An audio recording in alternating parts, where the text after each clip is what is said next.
Hello everyone, I'm Mike Connors, and welcome to How It Ticks, the go-to podcast for anyone with a spark of curiosity about the inner workings of Switzerland.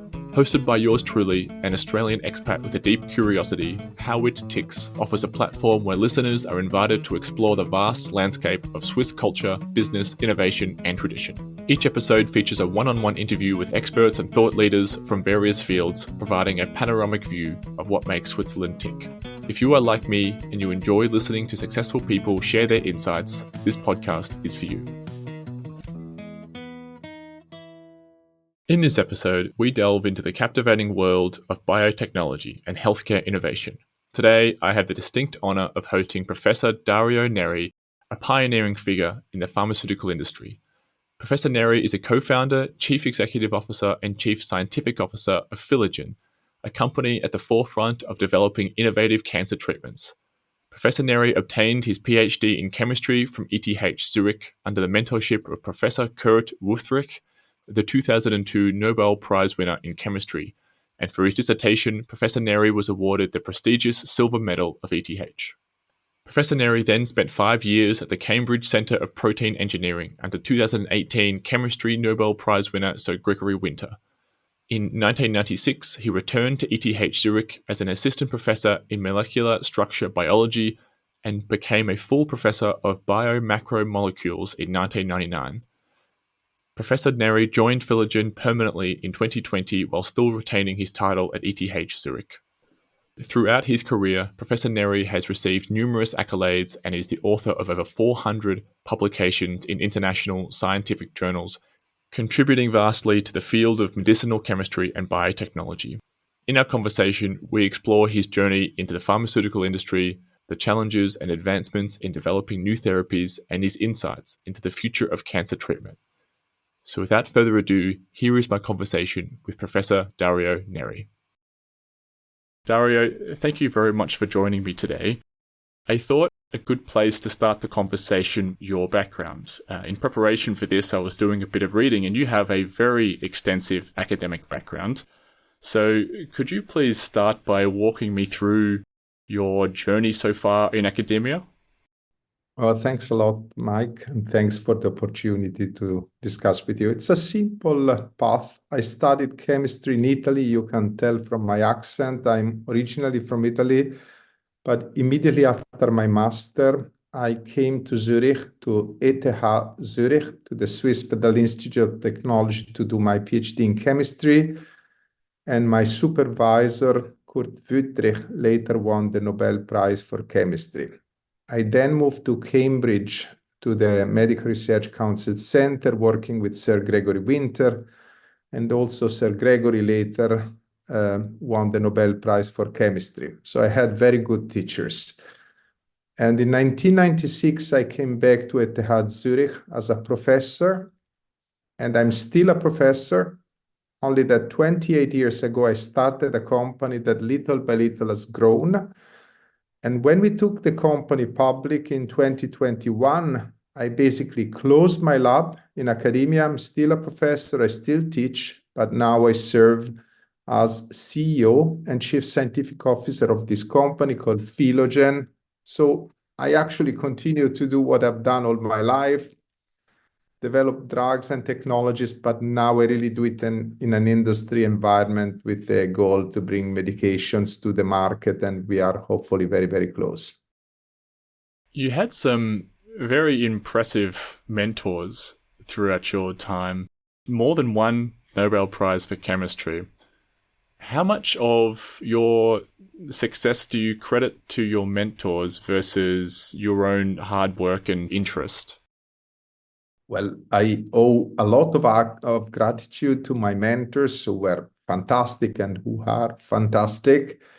I've also had very good collaborators, some of whom have become entrepreneurs themselves or professors. And so it's really a combination. But the mentors are very, very important. Having good teachers is the way to start. And I always like to say that, at least in science and certainly in pharma, asking the important question is the most important thing. Defining a problem which is worth attacking and I think it's good to copy from the good ones. Do you still keep in touch with them now? Oh, very much so. Yeah. I was with Sir Gregory 2 weeks ago in Cambridge, and actually we will have Kurt Wittrich watching the Palio with us, this horse race in Siena in August later this year. So, of course, I'm still very grateful, but we are still in touch, and it's actually a very beautiful thing. Amazing. And given you have worked both in multiple locations, what are some of the difference between these universities culturally? Cambridge is very prestigious, but also so is ETH. Are they very different? Was this experience very different for you? I have to say that both Cambridge, UK, and Zurich are pretty similar in the sense that the universities are excellent, at least in the European ranking. Usually Cambridge, Oxford, and ETH Zurich, they're always 1, 2, and 3 in whatever order you take, and among the best universities globally. So it doesn't make so much of a difference. Both places have excellent scientists and excellent infrastructure. That's very important. It's very difficult to do translational research to discover drugs if you don't have first-class infrastructure and people, of course.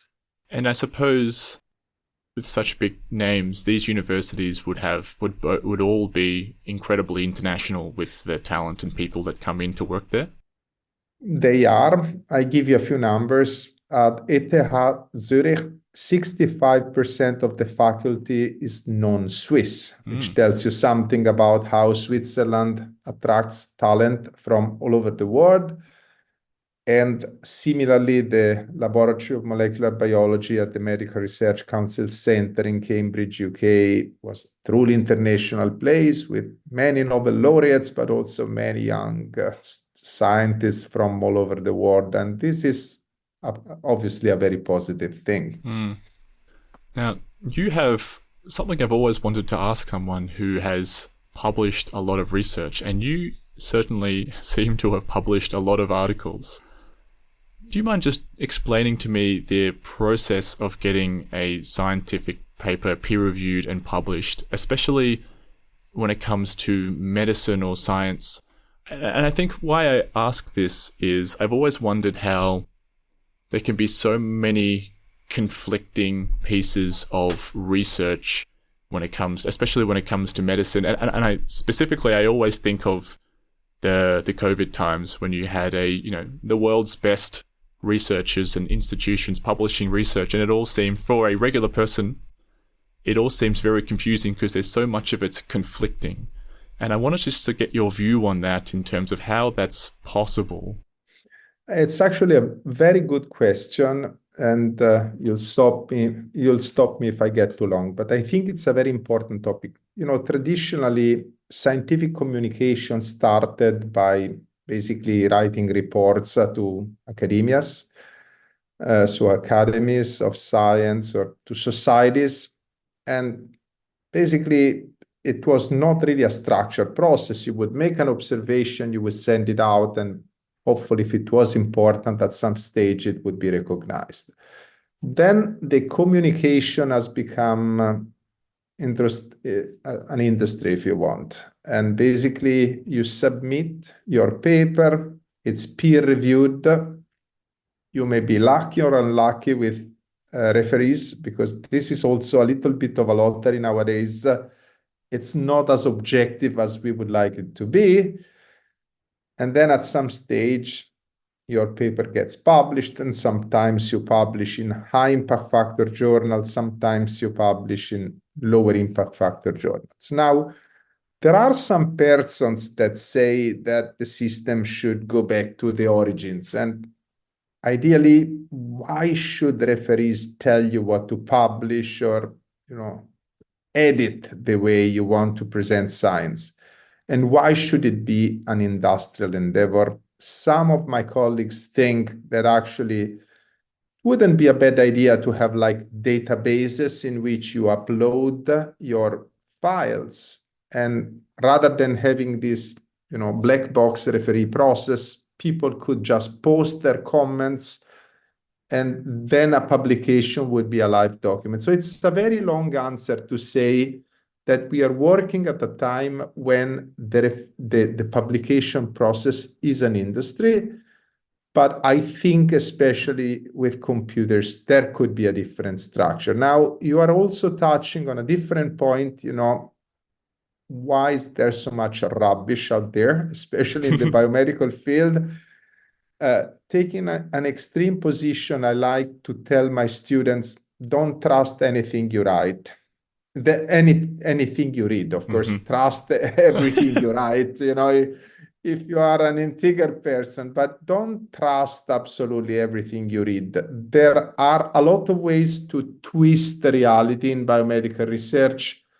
And so I think as you get old and experienced, you start to see those publications which are really seminal, and you start to see also publications where if you get the right model and the right reagent, maybe you depict the reality, which is not necessarily a fake, but maybe is a misrepresentation of reality. So it's an important question and a very difficult topic.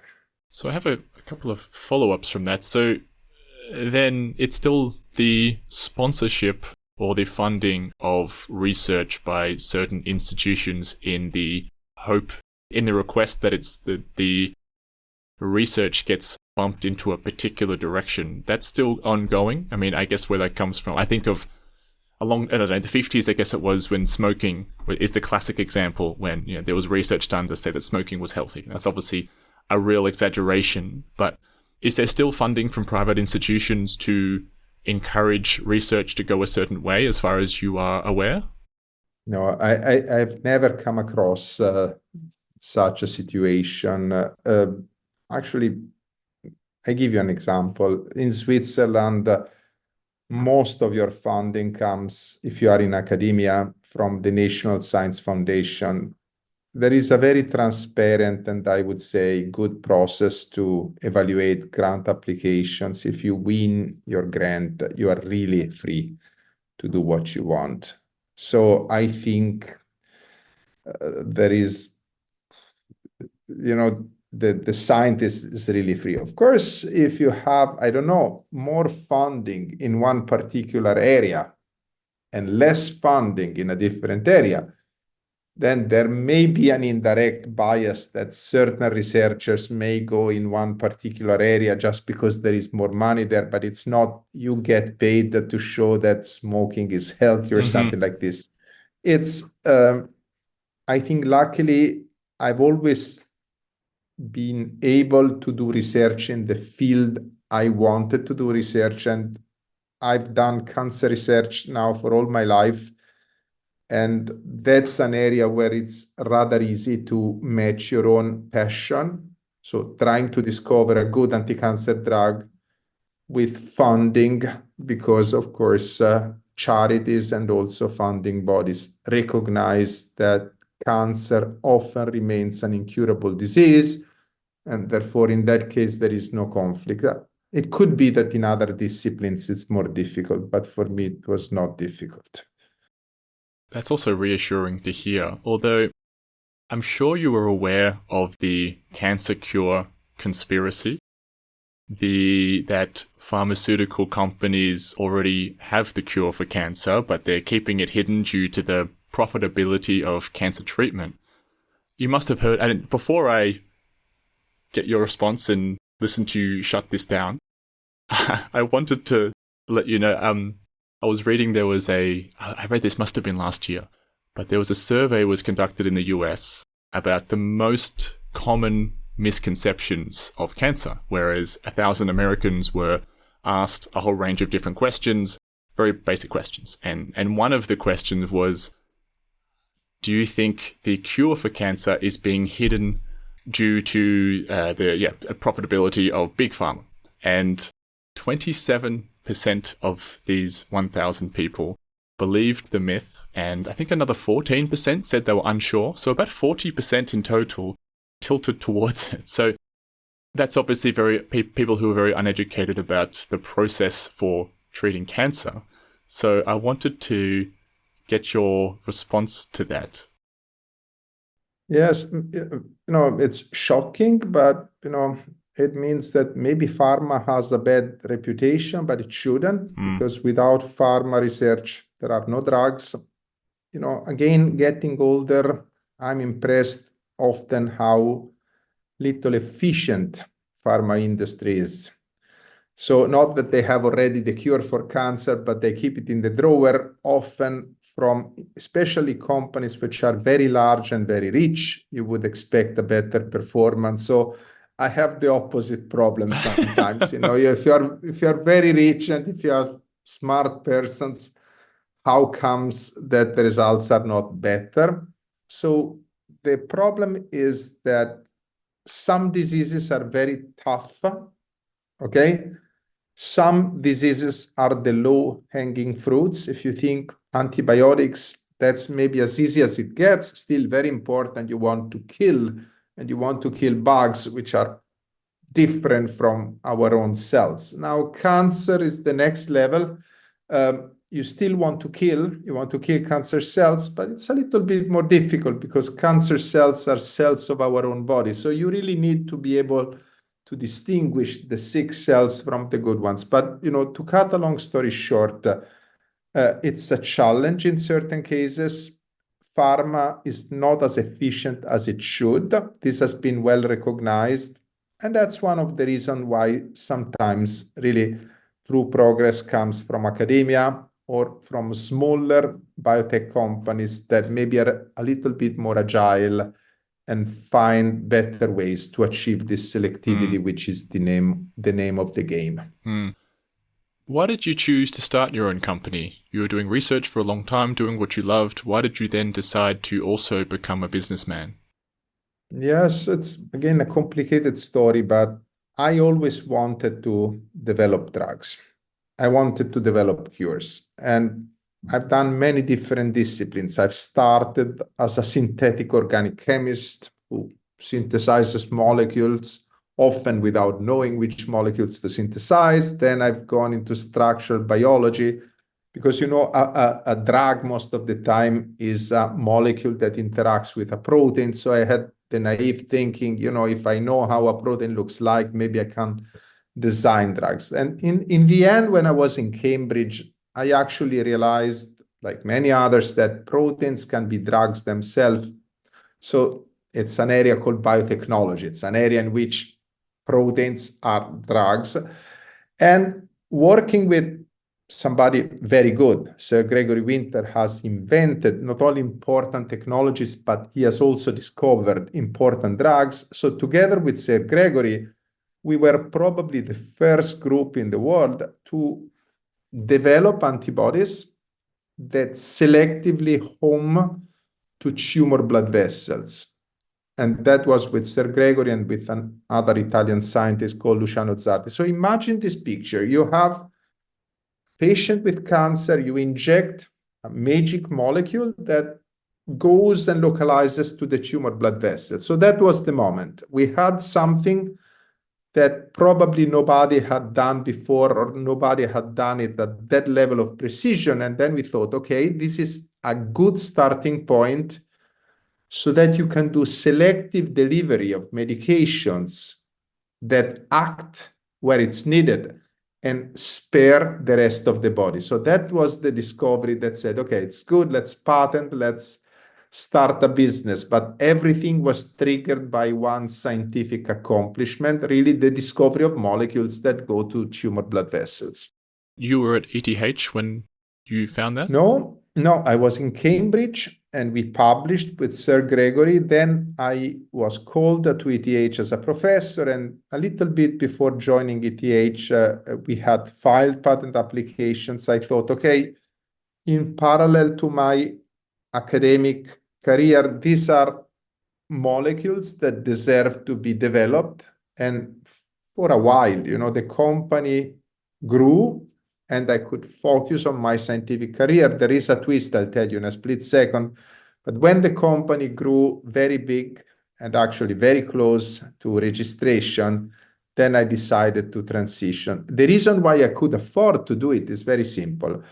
The company was managed by my brothers. So I had the luxury to have two brothers who could commit to that type of activity while I remained an academic scientist, and I would give them good advice, hopefully from time to time, or maybe show direction. But then when you see molecules that have the potential to be transformational drugs and to get on the market, at that time I was 57 years old, I said, okay, do I want to cure mice for the rest of my life, or do I want to see if the molecules are good enough to also cure human beings? And that was the transition. So it's a long answer to say good scientific observation, technology that was developed, and at some stage you need the muscles, you need the industrial development to really run the registration trials, without which you cannot really bring drugs to the market. Okay, so Philogen was already a cancer research company before you joined it then? Or you joining it with this finding shifted it to that direction? Well, we founded the company with these findings. The company was a paper box for the first 3 years because basically we bought technology from our institution and from other institutions. Basically, the first phase was to bring in prototypes and IP, but at that stage, we didn't have an employee. Then in 1999, we signed our first collaboration. It was with Schering AG, a company that no longer exists because it's part of the Bayer Group now. And we worked with Schering for 12 years, basically discovering drugs for them, making manufacturing, running clinical trials. And so at least we started with a very good partnership, and the company grew. And at some stage, we added more collaborations, more discovery activities until we were ready to develop our own drugs which have now completed phase 3 clinical trials and hopefully will be on the market someday. So in that, when you have these findings, I guess you would have the option to take it to other large pharma companies already. Why did you decide that you wanted to do it internally yourself with your brothers as opposed to take this to a big company with a huge amount of research capability? Yes, it's a good question. Actually, when we started this company that was like a paper company, I tell you, the first thing we did was to prepare a brochure, which we sent to all pharmaceutical companies in the world. Many of them didn't reply. One of them, a very big one, which I will not name, basically said, we like this technology, I buy it, and you are out of it. Okay. And in that case, Schering actually said, oh, we like it, we would like to collaborate with you. And that was, if you want, the dilemma. You could make some quick money, but then you are no longer involved in the process of development. And at least what was attractive for me at the time was the possibility to collaborate with a larger pharmaceutical company and bring in our skills and also learn in the process. So that was the moment that we felt, oh, this is a good partner, a partner we want to work with. And in hindsight, it was a good decision because you grow and you learn by running projects. And so this is how it ended up being also the growth of the company. And what are some of the challenges, I'm sure there's no shortage of them, to starting a pharma company in Switzerland? I'm assuming there's a huge list of regulatory bodies which you have to work with. It's such a well-established industry in Switzerland. Was it difficult to set up your own company and run with it? I have to give a few details. First of all, we started the first company in Italy. Philogen is a Swiss-Italian company in the sense that the first entity was founded in Italy, and my brothers are very knowledgeable about, all the legal aspects and so on. Then we started a Swiss subsidiary called Philogen, fully owned by the Philogen Group. So I think I've lived both worlds, the Italian branch, Philogen, the Swiss branch, Philogen. Actually, Switzerland is a very good environment, not only for making fundamental research, but also for companies, because basically the infrastructure is very good. The authorities are competent but approachable. So I don't know if you have a safety matter and you want to discuss it. The authorities are not there to finger point you. They are here to help, occasionally inspect you. But what I mean, it's a good civilized country, and procedures are user-friendly, both at the financial level and at the regulation level. There must be also European or even global regulators as well. So how many layers of regulation are there when it comes to drugs like this? Okay, so I was referring now to regulations for getting a company started. Sorry, I've jumped then ahead. when it comes to the process of developing a drug all the way to registration, this is an extremely regulated process, maybe too regulated, and I will elaborate. So you have to imagine that first you have to discover something that works. Typically, I don't know, that cures tumor-bearing mice. Then you have to run safety tox studies in larger animals before you go to humans, because you have to know that your medication is reasonably safe. Okay, that is complex, regulated, and expensive. Then you cannot just, make a molecule in your lab and take it to the clinic, because basically you go to jail. You need to produce your drugs in an approved environment. It's called GMP, good manufacturing practice. So you need infrastructure and authorizations to do it.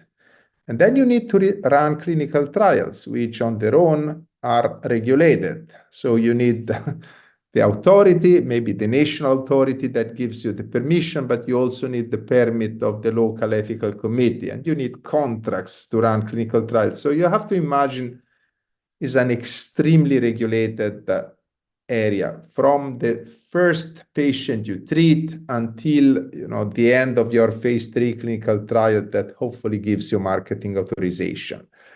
And why do I say maybe it's too regulated? I think for advanced trials, advanced programs, the regulations are just fine. But especially in the early phase, especially for compassionate treatments, and I'll come to this, sometimes it's very hard to understand why there should be so many hurdles, especially when the life of patients is at risk. And if you want, I can expand, but all I'm saying, it's okay to have a regulated structure when then you have to treat thousands and thousands of patients, but you will always find the patient who doesn't fit in a clinical trial protocol, maybe is too young or maybe is too old, and still may need the drug. Otherwise, the patient may die of the disease. And I always say then the patient dies compliant, you see. So I think the challenge will be to have a good structure that enables evidence-based medicine without losing sight of the human dimension, that many of us need medications and maybe need urgent access to medications. So when you say compassionate treatment, you're referring to people who essentially need it urgently, otherwise they're at risk of dying without it? I think the definition is the following. If you run studies with an experimental drug, you can run a proper clinical trial. This is a highly regulated structure, and if you fulfill the inclusion criteria, you're in. Good.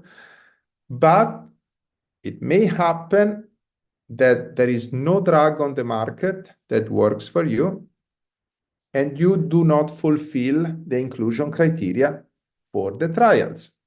So in that case, you would like to have access to compassionate treatment, which means you would get the study drug for free outside the scope of a clinical trial protocol. and hopefully you benefit from it. And I give you an example. In every single European country, this is regulated in a different way. For example, in Switzerland, compassionate treatment is allowed, but every patient needs an authorization from Swiss Medic.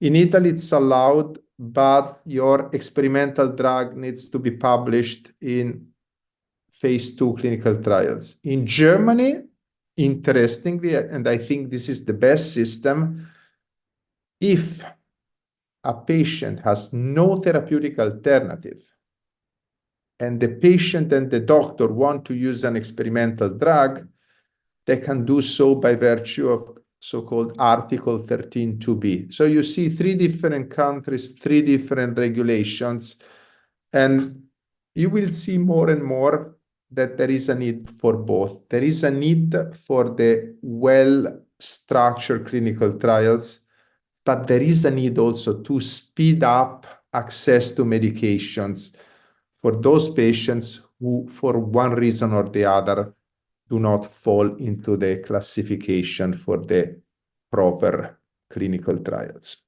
So this is for people outside of the scope of clinical trials. What about the people in scope? What's the selection criteria for the people that are used for clinical trials? Usually there are no selection criteria. The trials are publicly advertised and they are run at specialized centers. So a center needs to be open and be authorized to run a certain clinical trial. Patients and doctors apply to participate in a given trial, and basically you enroll patients that fulfill the criteria until you have enrolled all the patients, and then you look at the results. For example, in phase 3, whether you can beat a standard of care because you live longer or whatever. Mm-hmm. I've never really understood very well the difference between each of the phases, except of the fact that it goes from one to the other. Can you maybe explain, so from preclinical, then phase 1, 2, 3? 3, exactly. It's very simple.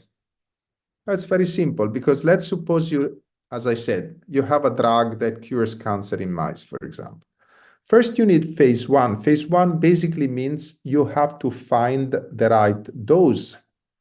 Okay, a priori, you do not know what is the active dose or the tolerable dose. And so, it's common practice. You take 500 milligrams of paracetamol, but a priori, you don't know. So in phase 1, you do dose escalation, which means you take a group of patients and you give increasing amounts of drug until you find a sufficiently high and tolerable dose. That's phase 1.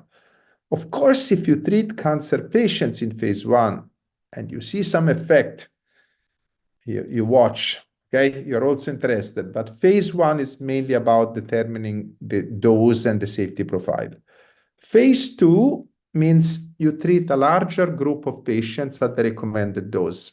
So you fix the dose and you try to see, okay, how often do I see a good effect? For example, a tumor shrinking. Sometimes phase 2 is enough to give you authorization. You see, if the results at phase 2 are very good, why shouldn't authorities give you a marketing authorization? But most of the time after phase 2, you are asked to run your medication against the standard of care. So basically you randomize patients into 2 groups. By chance, you get either the standard of care or the new drug in a blinded fashion. And at the end of the process, you open the eyes. Some independent data safety monitoring board tells whether the new medication was better, equal, or worse compared to the standard of care. So it's very simple. Phase 1, dose finding. Phase 2, I look for initial signs of activity. Phase 3, I run a race against the standard of care.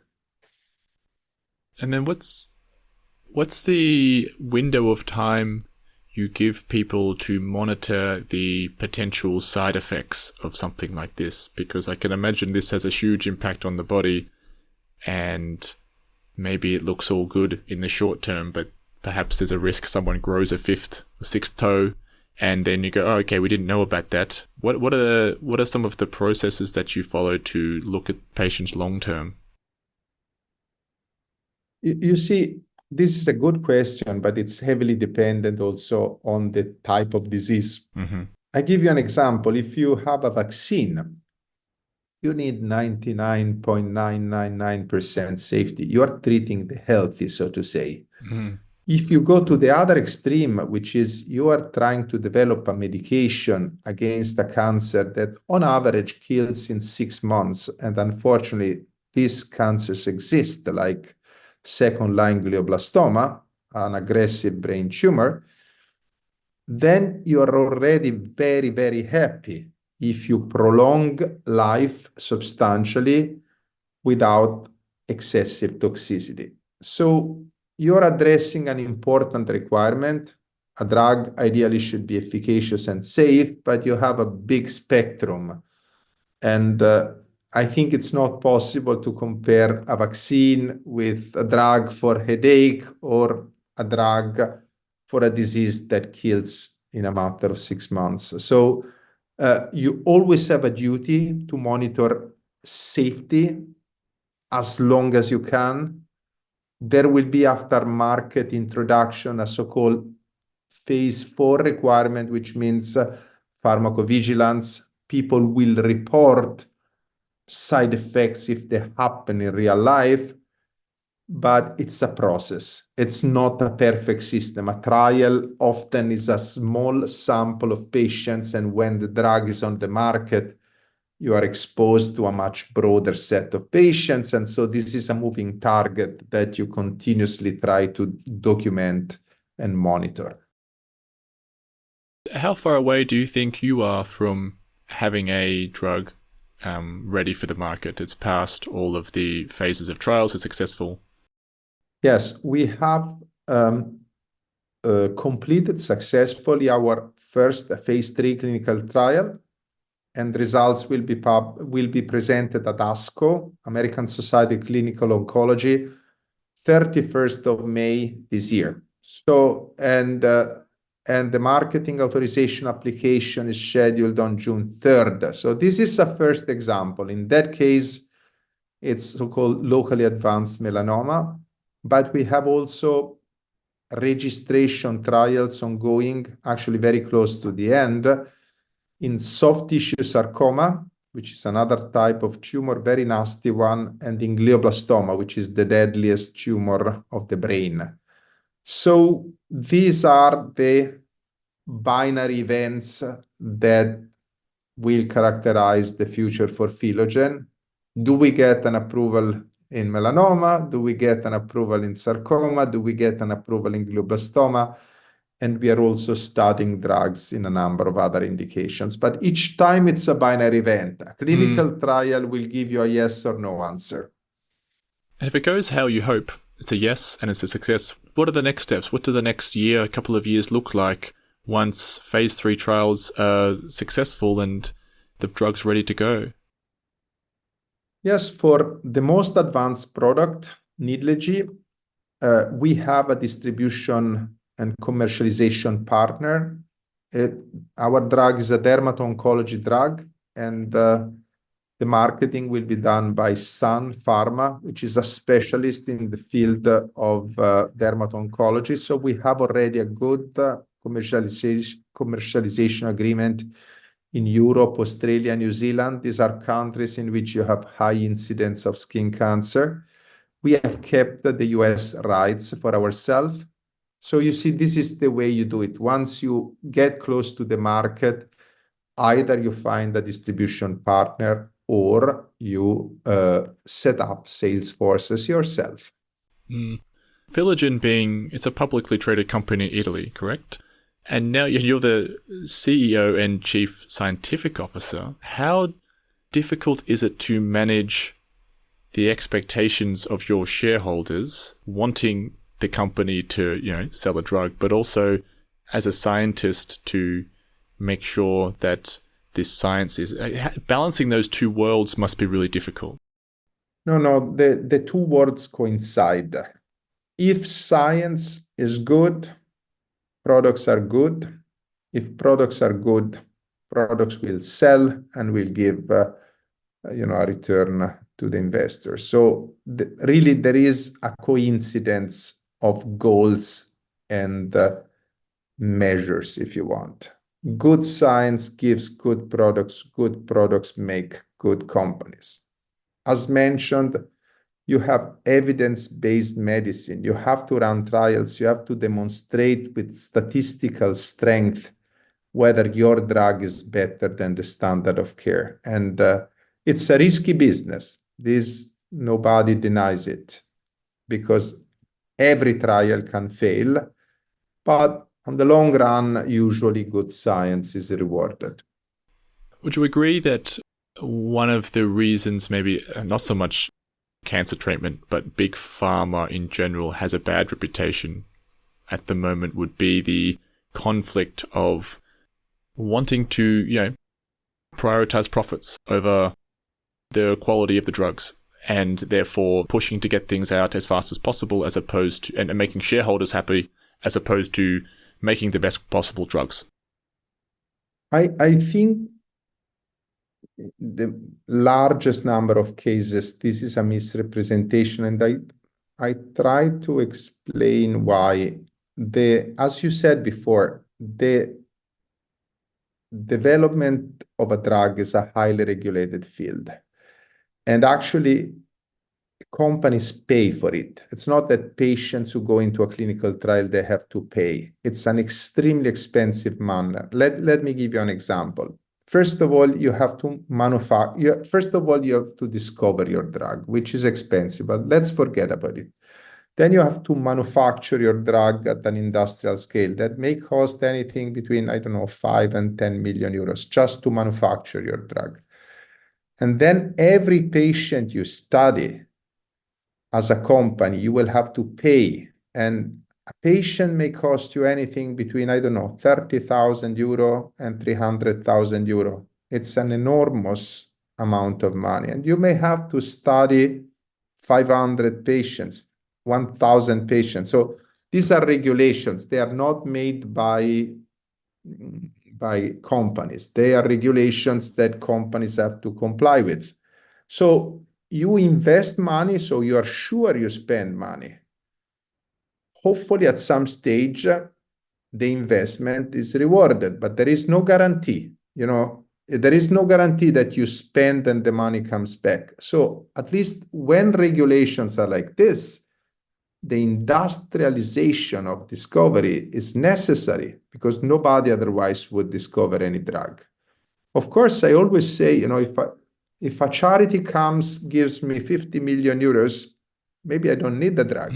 I don't need the company. I could spend charity money, but the process is so regulated and so expensive that the dilemma is very simple. Either I accept the industrial dimension of pain.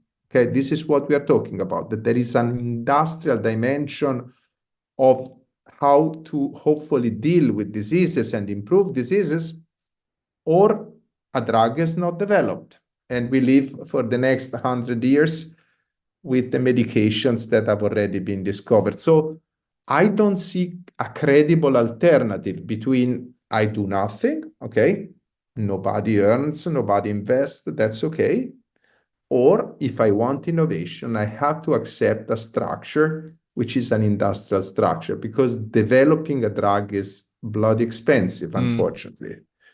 Where you've got your own facilities to develop these drugs in the event that they are ready for the public? Yes, we have 2 so-called GMP facilities, of which one is authorized for commercialization in the major territories. And that was, again, one of the reasons why we went public, because you need money to build and time to build these facilities.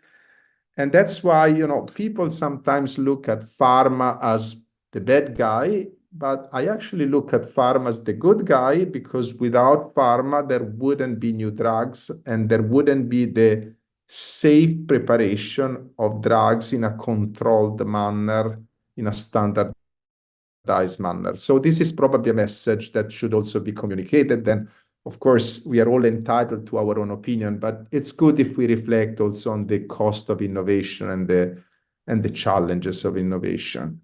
I think I agree, and I think just Pharma just has a really bad marketing manager. I think, Yes. and maybe it's because it's really easy for mainstream news to pick on an industry so far away from the average person's life that they're not going to come and defend themselves.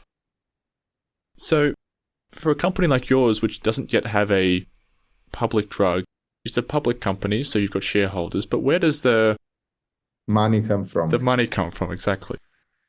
Well, in part, it comes from the IPO, the initial public offering. That's why you go to the stock exchange, because you need money to promise, hopefully, to have sales one day.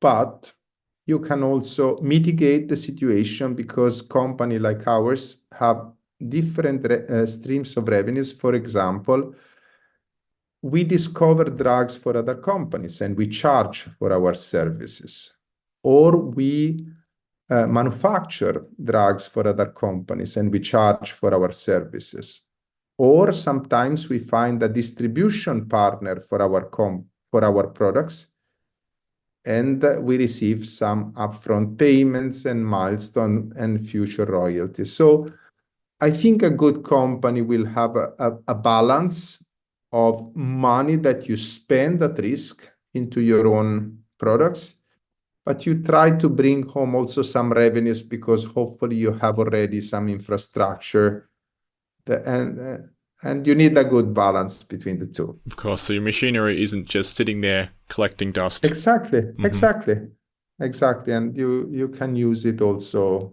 you can offer it to customers. Since you have been working on this, have there been many other companies pop up with similar research and similar approach to produce cancer treatment?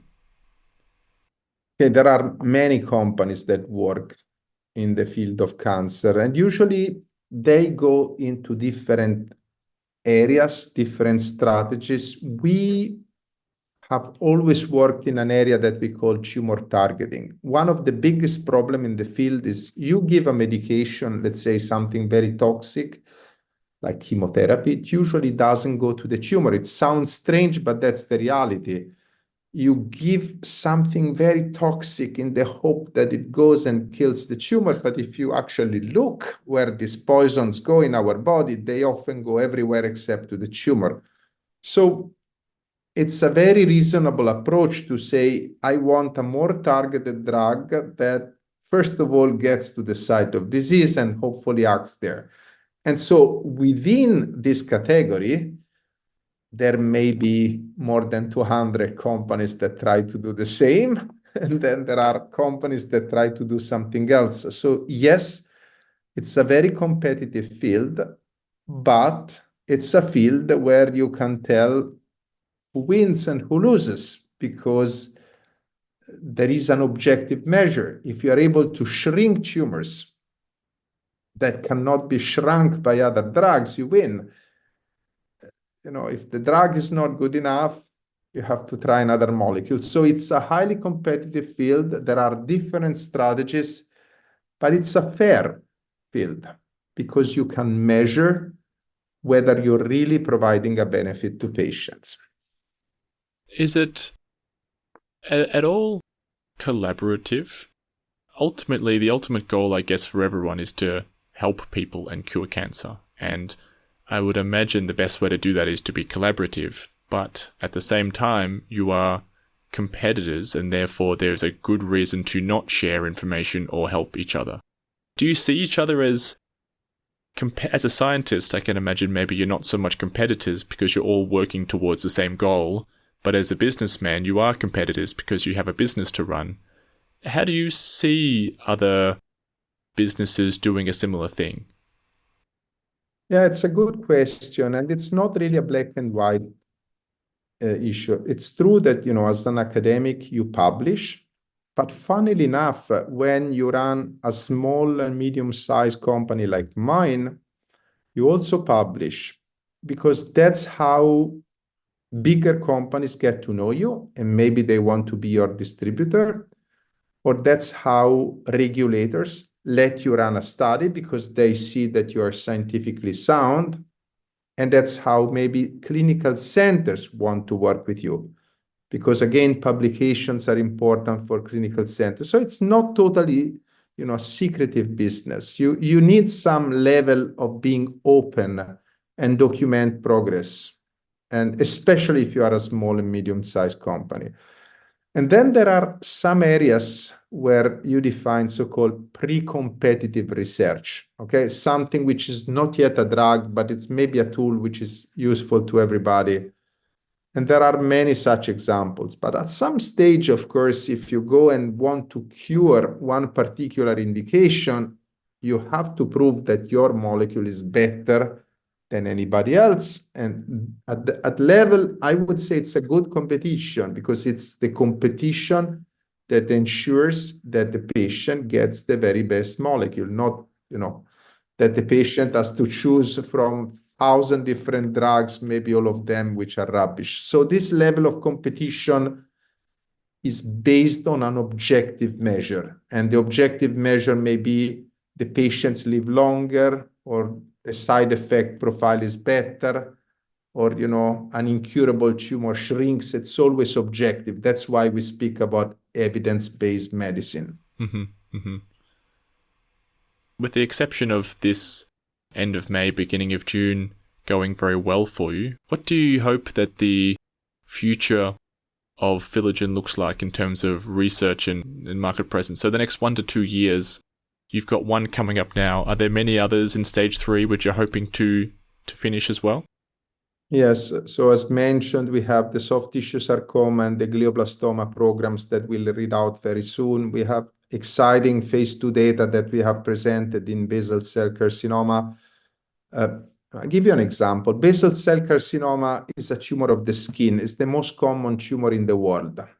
In the US, every year, there are 4 million new cases. 4 million, a lot, okay?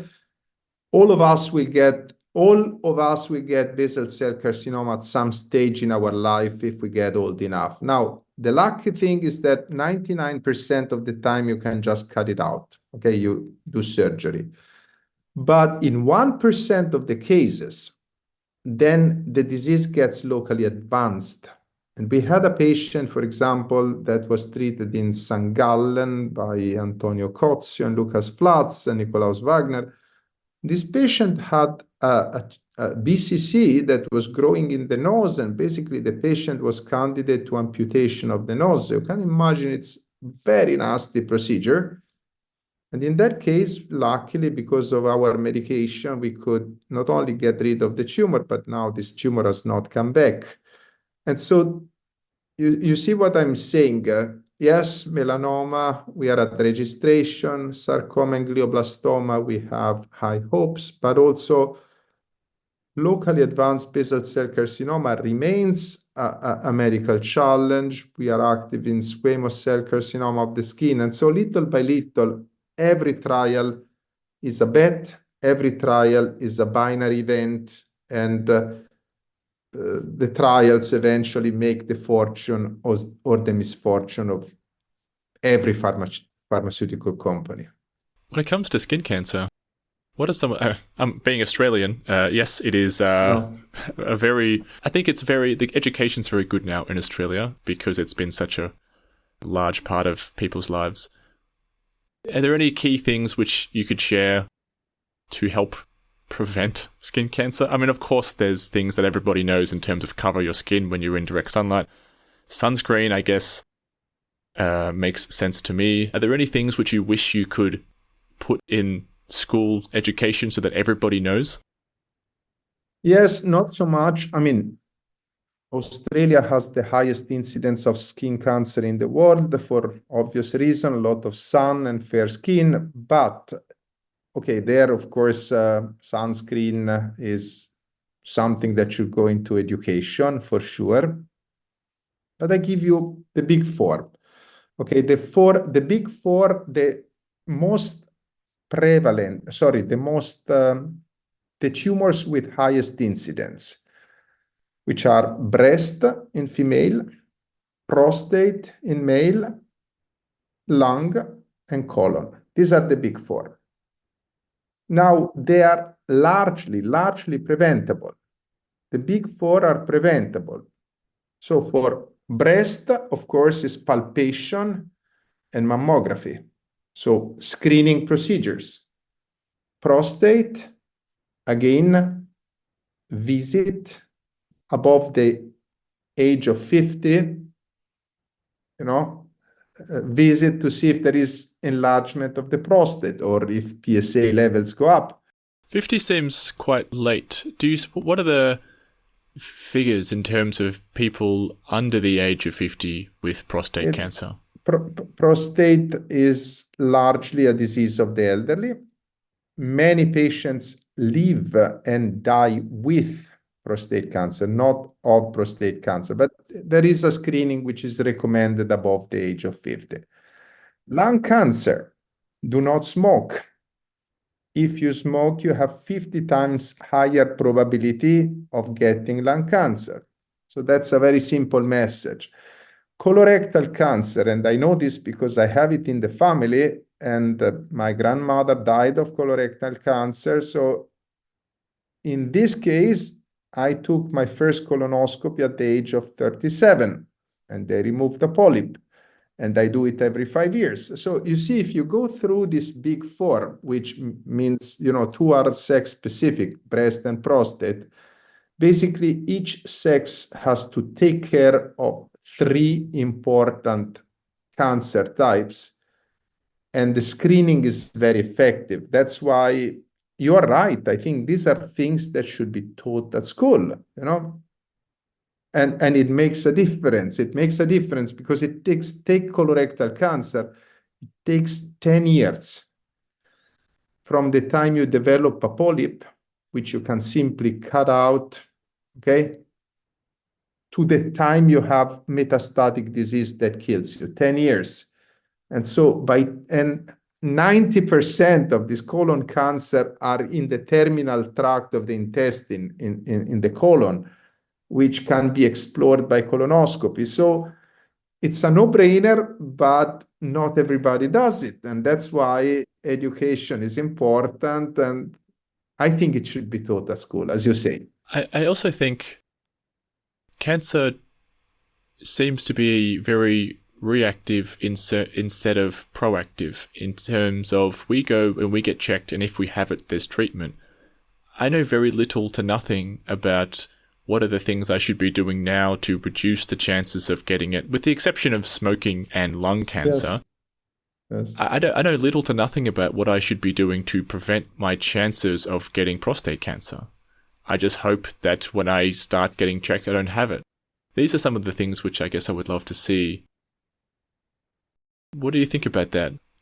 Well, there are some cancers which are simply bad luck. If one gets a mutation, there are those cancers which are bad luck, but there is a twist to the story. In principle, if money was available, you could go through a screening procedure that images your body and tells you, you're right, you're fine, come back 5 years from now. And I think more and more often these opportunities arise. For example, there are some new radiopharmaceuticals which are extremely good at basically detecting all sorts of cancers. So you could imagine that in a not very distant future, people will screen to see if they have anything wrong in their body. And if not, maybe you come back in 5 years. Or already for breast cancer, yes, mammography is very commonly used. I understand that, for example, MRI procedures would be even better. It's only you cannot do it because it's more expensive and more cumbersome. So at some stage, it becomes a pharmacoeconomic dilemma. How much can I afford? What is the minimum best that should be implemented? With some of these tumors, how much is this lifestyle play a factor in your likelihood of getting some of these cancers. So, sun, melanoma, that's clear. Smoking, lung cancer, that's clear. Are there other things which the general person should be aware of to reduce or do more of to reduce their chances to get some of this that you know? Think about BRCA1 and BRCA2 in breast cancer, like Angelina Jolie situation. If a patient has BRCA1 and or BRCA2 mutations, then you can actually predict what is the probability of developing breast cancer and or ovarian cancer. In some cases, up to 80% probability. And then those subjects have a choice. They can do active screening, which means they go frequently to be screened, or they may do mastectomy and ovarectomy as a preventive measure. So there are certain markers that give you a certain probability of getting sick. And then this opens a big dilemma. I mean, do we want to know or not? Because I think in general information is good, but some other persons may think, oh, I have high PSA levels with 9 probability out of 10, I will not have prostate cancer, but in the meantime, I get scared and I don't sleep at night. So Yeah, it's interesting. it's that The trade-off. type of dilemma. It's a trade-off, as you say. And then what is the, is it, I guess it varies between different types of cancer, but if it is in your family, say say in my case, my family has, let's say, prostate cancer. How likely am I to get it because it's in my bloodline? Is that easy to answer? No, it's not easy. I'm also not a cancer geneticist, but there are extremes. There are certainly familial cases of cancer. For example, if one has defects in the repair of DNA, if our machinery is not good at repairing DNA, usually there is a higher probability of getting cancer, for example, colorectal cancer. In other cases, it's really bad luck. But I think the good compromise is to really focus on those cancers where prevention is really possible. And you mentioned it, skin, okay? I go and get checked for melanomas twice a year, and colonoscopy, and do not smoke, and prostate controlling. So it's really, there are very little measures, and they don't change our life, but they make a difference. And I admire those persons, especially that got sick, for example, of colon cancer, because they didn't do the screening, and then they've really become advocates to say, you see, don't do the same mistake. And there are many such activities, both in Germany and in the UK, for example. In Switzerland, interestingly, there were 3 cantons that actually encouraged people to do this colonoscopy for free, and they launch programs again to help population. So if one scratches under the surface, one finds a lot of goodwill and a lot of people who are trying to help, actually. That's nice. Okay, getting towards the end, I mean, I could talk to you for hours, I think. I wanted to ask you for advice for aspiring professionals who want to get into academia. If you were to give advice to your younger self following a similar career path, do you have any bits of wisdom or gold you could share? Yes, 2 very simple advices, maybe 3. But the first one is pick an important question. That is the most important advice. Ask the relevant question. Do not count the legs of caterpillars. Ask an important question. For example, I want to cure cancer. I want to cure Alzheimer. That's an important question. And second, work with the best, because usually those teachers you will learn not only the technical stuff, but also how to run a lab, what makes a discovery, how to be lucky in discovery, and I think by picking a good topic and by picking a good teacher, then you need a little bit of luck and a little bit of passion, but things will happen. What do you look for in employees for Philogen? Do you do much of the hiring yourself? I work a lot in research. There are areas where I'm less involved, like manufacturing. I'm less involved, even though I interact with the team. At the research level, we have set up something I'm very proud of, which is an industrial PhD program, which means we like to attract persons when they are young. Maybe they do the master thesis with us, and then we offer in collaboration with universities industrial PhD programs. So they do a PhD, they publish, they get their degree, but they do it in an industrial environment. And many of these persons are the excellent collaborators, and they stay very often. Some others go and become very good elsewhere. But you see what I'm trying to say? It's a very good principle to understand that you learn every day. And if you have that type of attitude, you will do fine. We like to train most of our persons in-house, but occasionally, if you find talent, talent is always welcome in any company or any lab in the world. If people want to find out more about this PhD program, what can they do? We advertise it on our website, Mm-hmm. maybe even on LinkedIn, but I don't use social media.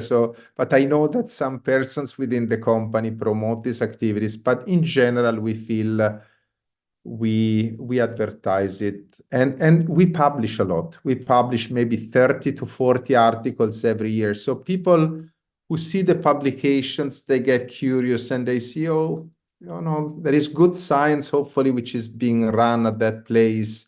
And we get many applications, even unsolicited application. And so we were never in need to use headhunters or something like this. Most of the time, when you need talent, you find it.